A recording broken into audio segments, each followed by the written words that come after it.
अवधूत चिंतन श्री गुरुदेव दत्त श्री स्वामी समर्थ महाराज की जय. स्वामी दत्त सेवा या चॅनलवर तुम्हा सर्वांचे खूप खूप स्वागत. तर बघा, गणपती बाप्पा आले, गौरी आल्या, गणपतीचा आणि गौरीचा आपण सण साजरा केला, आनंदात दिवस गेले, गणपती बाप्पा विसर्जन केले, गौरी मातेला विसर्जन केलं. त्यानंतर पितृपंधरवडा आला. पितृपंधरवड्यात आपण पितृंची सेवा करण्यासाठी महाळ श्राद्ध करण्यासाठी आपले 15 दिवस कसे गेले हे आपल्याला कळलेलंच नाही. त्यानंतर बघा, नवरात्र 9 दिवस घट बसले, दिवे अखंड दिवे कोणी ठेवले, दिवे देव पाहणावर ठेवले विड्याच्या, आणि कोणी घट बसवले, कोणी दुर्गा मातेची मूर्ती ठेवली, मंडळाने दुर्गा माता केली. असे 9 दिवस नवरात्राचे जाऊन दसरा झाला आणि आता दिवाळी येते. आणि ह्या दिवाळीमध्ये आपल्याला सगळ्यात महत्त्वाचं घर स्वच्छ करायचं आहे. आणि हे घर स्वच्छ करत असताना आपण पहिल्यांदा आपल्या आरोग्याची, तब्येतीची काळजी घ्यायचं. बायकांना सवय असते, कुठे बाई सांगू आता कामाला, त्याच बाईचा पगार आपल्याला कशाला तरी उपयोग येईल, आपणच घर झाडू. एवढं मोठं घर एखादी बाई एकटीच झाडत असते आणि नंतर ती आजारी पडते. तेच पैसे आपण ज्या बाईला कामाला सांगतो तिला द्या. तुमचं आरोग्य उत्तम ठेवा आणि दवाखान्याला पैसे बिलकुल घालू नका. आरोग्य उत्तम असेल तर आपण काहीही करू शकतो. म्हणून दिवाळीसाठी तुम्ही आरोग्य सांभाळून काम करा, घरातली टापटीप स्वच्छता करा. आणि घरातील काही वस्तू मी सांगणार आहे त्या तुम्ही लक्ष्मीपूजनच्या आधी घराबाहेर टाका. म्हणजे अलक्ष्मी जी आहे ती अलक्ष्मी जाऊन आपल्या घरामध्ये लक्ष्मीचा वास राहील, लक्ष्मी माते स्थिर राहील, लक्ष्मी आपल्या घरामध्ये लक्ष्मी प्राप्ती जास्त होईल. तर आपल्याला काय करायचं आहे बघा, आपण घरामध्ये बघा क्षुल्लक गोष्टी ठेवत असतो. आता हे आपल्याला लागेल, ते आपल्याला लागेल, हे आपल्याला पाहिजे, ते आपल्याला पाहिजे. बायकांची एक सवय असते, कुठलीही गोष्ट ती टाकण्यापूर्वी त्या 10 वेळा विचार करत असतात आणि ती वस्तू ती जपून ठेवण्याचा प्रयत्न करत असतात. नको असलेल्या गोष्टीसुद्धा अगदी घरामध्ये अडगळ करून ठेवत असतात आणि त्यामुळं आपल्या घरामध्ये त्या गोष्टींचा, त्या वस्तूंचा दोष निर्माण होतो, नकारात्मकता तयार होते आणि आपल्या घरामध्ये लक्ष्मी टिकत नाही. आणि कुठली बाई करणं साहजिकच आहे. संसार ती काटकसरीनं, स्त्री ही संसार काटकसरीनं करत असते, त्यामुळे ती जपून वस्तू वापरत असते किंवा वस्तू जपून ठेवत असते. पण मी आत्ता हल्ली सांगते की सगळ्या गोष्टी तुम्ही जपून ठेवता आणि त्यातून नकारात्मकता तयार होते. घरात भांडणं होणं, मुलांची लग्न न होणं, मुलांना नोकरी न लागणं किंवा पैसा न टिकणं, कर्ज होणं, ह्या सगळ्या गोष्टी ह्या ज्या नको असलेल्या गोष्टी साठवल्यामुळं होतं. म्हणून मी पहिल्यांदा सगळ्यात महिलांना विनंती करते की तुम्ही नको असलेल्या वस्तू दिवाळीच्या आधी, लक्ष्मीपूजनच्या आधी बाहेर काढून टाका. आणि तुम्ही घरामध्ये तुमच्या लक्ष्मी प्राप्तीसाठी सज्ज राहा किंवा लक्ष्मी प्राप्ती तुमच्या घरामध्ये भरभरून यावी असं तुम्ही घर टापटीप ठेवा.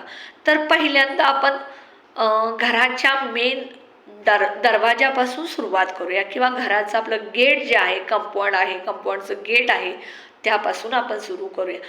बघा, आपल्या घराच्या भोवती कंपाऊंड असेल, त्या कंपाऊंडच्या बाजूला गवत उगवलं असेल तर ते गवत स्वच्छ करा.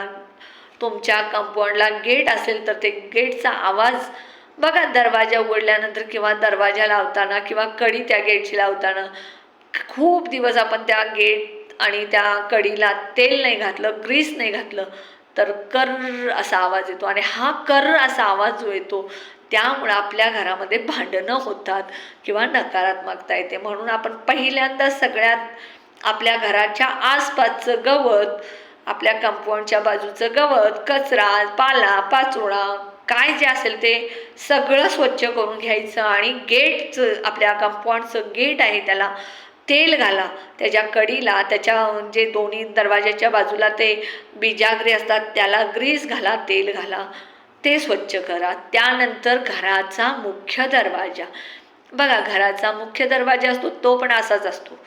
आपण घराच्या मुख्य दरवाजाच्या समोर तोरण लावलेलं असतं, ते तोरण खूप दिवसापासूनचं असतं आणि ते तोरण आपण कधी काढत पण नाही, धुत पण नाही आहे. तर ते तोरण तुम्ही स्वच्छ काढा, धुवा, दुसरं घाला, नवीन बदलायचं तुमची ऐपत असेल तर नवीन बसवा, किंवा नसेल तर तुम्ही ते तोरण काढून टाका आणि आंब्याच्या डहाळ्याचं तोरण तुम्ही दिवाळीच्या दिवशी किंवा धनत्रयोदशीपासून रोज बांधायला सुरू करा. आणि दरवाजा जो आहे तो दरवाजा स्वच्छ पुसा. दरवाजाच्या बिजागऱ्या, कडी कोंडा आहे त्याचा आवाज कर होत असेल तर त्याला तेल घाला आणि ते नीटनेटकं करा. घरामध्ये दुसरे दरवाजे असतील तर त्याचे कडी कोंडे, बिजागऱ्यांना तेल घाला, म्हणजे त्याचा कर असा आवाज होणार नाही. हे झालं दरवाजाचं. दुसरी गोष्ट, आपण घराच्या प्रत्येक कोपऱ्यामध्ये कचरा ठेवलेला असतो, काही ना काही साठवून ठेवलेलं असतं. औषधाच्या बाटल्या खूप दिवसाच्या असतात, नको असलेले औषध आपल्या घरामध्ये साठवलेले असतात, किंवा नको असलेले औषधाच्या ज्या डॉक्टरने दिलेल्या चिठ्ठ्या असतात त्या सगळ्या ज्या आहेत त्या सगळ्या वस्तू तुम्हाला नको असलेल्या पहिला काढा आणि डस्टबिनमध्ये टाका किंवा कचरा गाडीमध्ये टाका. औषधाची गरज असेल तर औषधं ठेवा, नसेल तर ती औषधं टाकून द्या. मेडिकलमध्ये परत घेत असतील तर ती परत द्या, कारण त्यामुळं तुमच्या घरात औषधं ठेवल्यामुळं आजार पण वाढू शकतं. म्हणून हे सगळं तुम्ही काढा. तिसरी गोष्ट जी आहे, देवघर. बघा, आपलं देवघर सुंदर असावं, देव प्रसन्न असावे, देवघरातली पूजा केल्यानंतर आपल्याला प्रसन्न वाटावं आणि देवाने आपल्याला आशीर्वाद चांगला द्यावे, यासाठी आपल्याला देवघर स्वच्छ ठेवायचं आहे. देवघरात बघा, आपल्या देवघरामध्ये आपण बाजूला ड्रॉवर असेल किंवा एक कप्पा असेल तर तिथे नको असलेल्या गोष्टी सारून सारून सारून ठेवले. असं माझंच उदाहरण घ्या, मी आता इतकं देवघराच्या त्या खालच्या ड्रॉवरमध्ये साठवले, ते मीही आता 2 दिवसात सगळं काढून विसर्जन करणार आहे पाण्यामध्ये आणि ज्या गोष्टी लागणार आहेत तेवढ्याच गोष्टी ठेवणार आहे. त्यानंतर बघा, आपल्याकडे फोटो असतात, आपल्या देवघरामध्ये फोटो असतात, तर ते फोटो फुटलेले किंवा काचा तडा गेलेल्या ठेवू नका. फोटो स्वच्छ पुसून त्याला हळदी कुंकू लावता येईल असे ठेवा.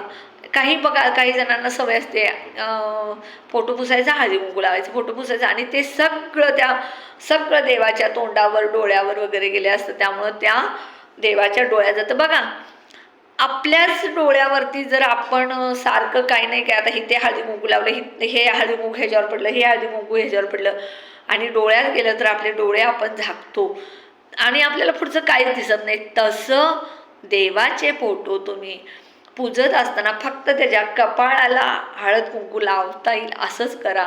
आणि जर असे फोटो तुमच्याकडे जुने असतील, त्यांच्या डोळ्यावरती हळद कुंकू लागले असेल तर ते फोटो तुम्ही दही भात घेऊन तुम्ही एखाद्या पाण्यामध्ये विसर्जन करा.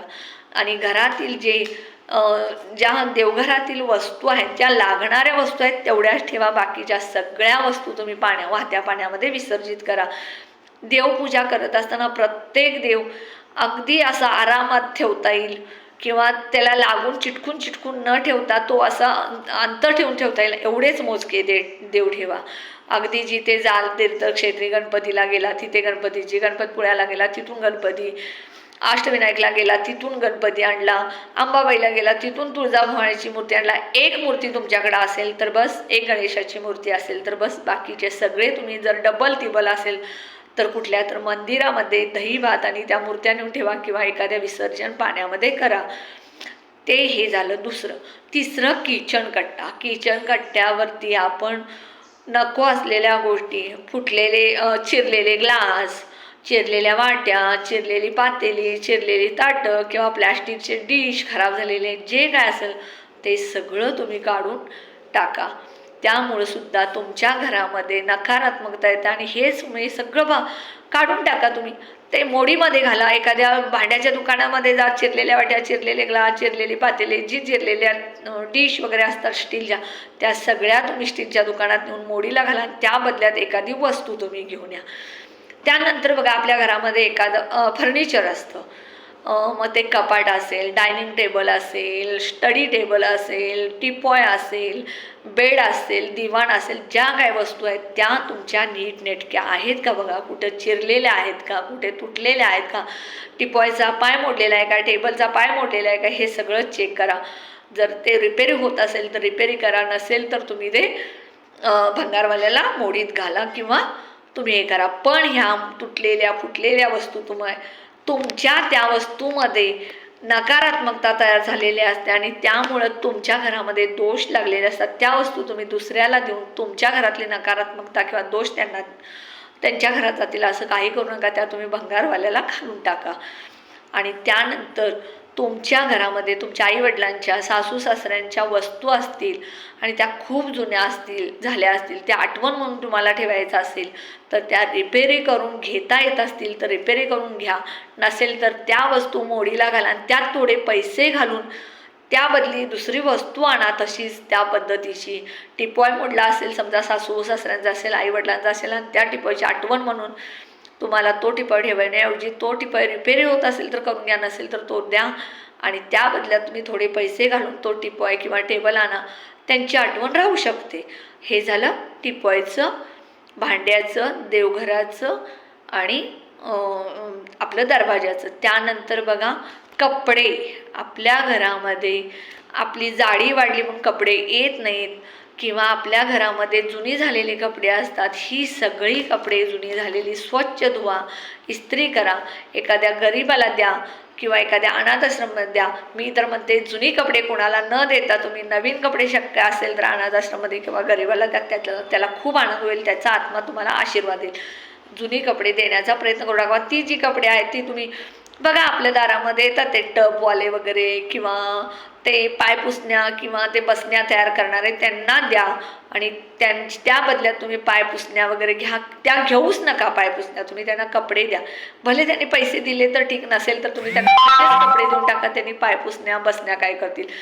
ह्याच्या पाठीमागचा मी उद्देश सांगते. तुम्ही ज्या पायपुसण्या तुमच्या कपड्याच्या असतील तर करून घ्या, नसेल तर तुम्ही दुसऱ्याच्या कपड्याच्या पायपुसण्या केलेल्या विकत घेऊन किंवा ते कपडे देऊन त्यांच्या बदली त्या पायपुसण्या घेतला तर त्यामध्ये त्यांच्यातली नकारात्मकता आपल्या घरामध्ये येते.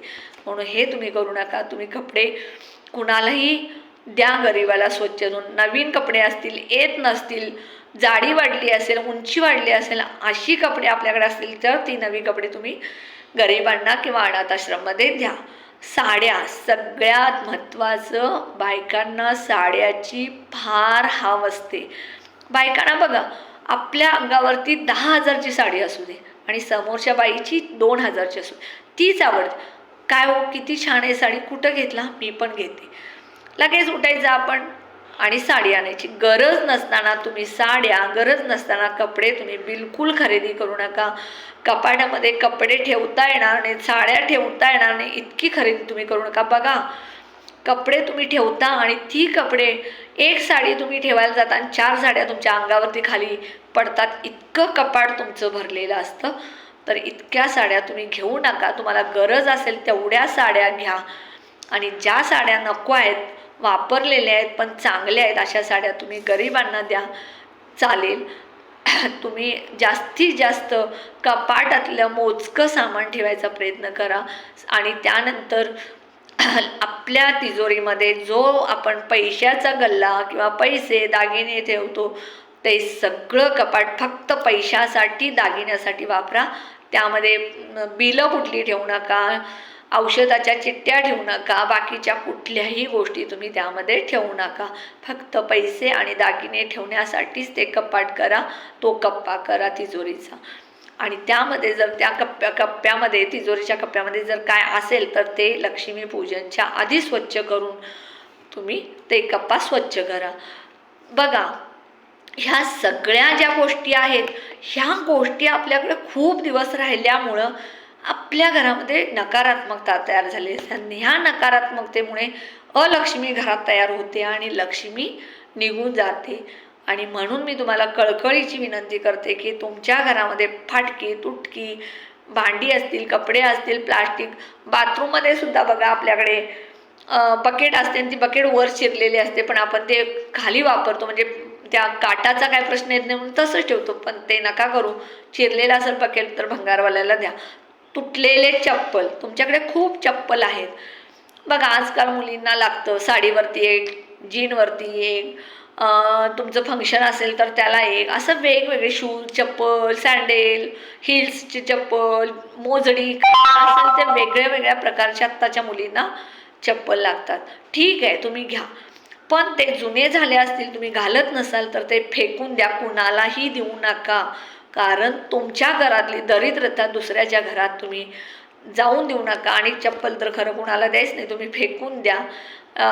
कचरा गाडीमध्ये टाका, डस्टबिनमध्ये टाका. ते डस्टबिन दुसऱ्या दिवशी आपण कचरा गाडीमध्ये टाकू शकतो. नवीन तुटलेली चप्पल असेल आणि तुम्हाला ती शिवून मिळत असेल तर शिवून घाला, पण तुम्ही जास्त दिवस तुटलेली चप्पल, जुने चप्पल घरामध्ये कपाटात रचून ठेवू नका. ह्या सगळ्या गोष्टी तुम्ही दिवाळीच्या आधी काढा. दिवाळीमध्ये तुम्ही घर लक्ष्मीपूजनच्या आधी स्वच्छ करा आणि बघा, तुमच्या घरामध्ये लक्ष्मी माता पाणी भरेल. पण तुमच्या घरामध्ये ह्या सगळ्या भंगारच्या गोष्टी, फुटलेल्या, तुटलेल्या, चिरलेल्या गोष्टी, वस्तू असतील तर तुमच्या घरामध्ये अलक्ष्मी असू शकते. म्हणून मी तुम्हाला सगळ्यांना दिवाळीच्या आधी हे सगळ्या वस्तू घरातून बाहेर काढा असं अगदी मनापासून सांगते. मीही माझ्या घरातल्या काही वस्तू थोड्या काढलेल्या आहेत, थोड्या काढणार आहे. तर तुम्ही आजपासून सुरू करा. अष्टमीच्या आधी जर झालं तर अष्टमीपासून तुम्हाला लक्ष्मीपूजनपर्यंत सेवा करायची आहे, वेळ मिळणार नाही. त्यासाठी तुम्ही ही आजपासूनच सुरू करा स्वच्छता. आणि तुमच्या घरातल्या नको असलेल्या सगळ्या गोष्टी फेकून द्या आणि दिवाळी आनंदी, सुखी आणि आरोग्यमयी साजरी करा अशी मी सगळ्यांना शुभेच्छा देते. आणि माझ्या व्हिडिओला जास्तीत जास्त लाईक करा, शेअर करा आणि व्हिडिओच्या बेल आयकॉनच्या घंटीला क्लिक करा, ऑल बटनला क्लिक करा आणि जास्तीत जास्त सबस्क्रायबर करा. श्री स्वामी समर्थ.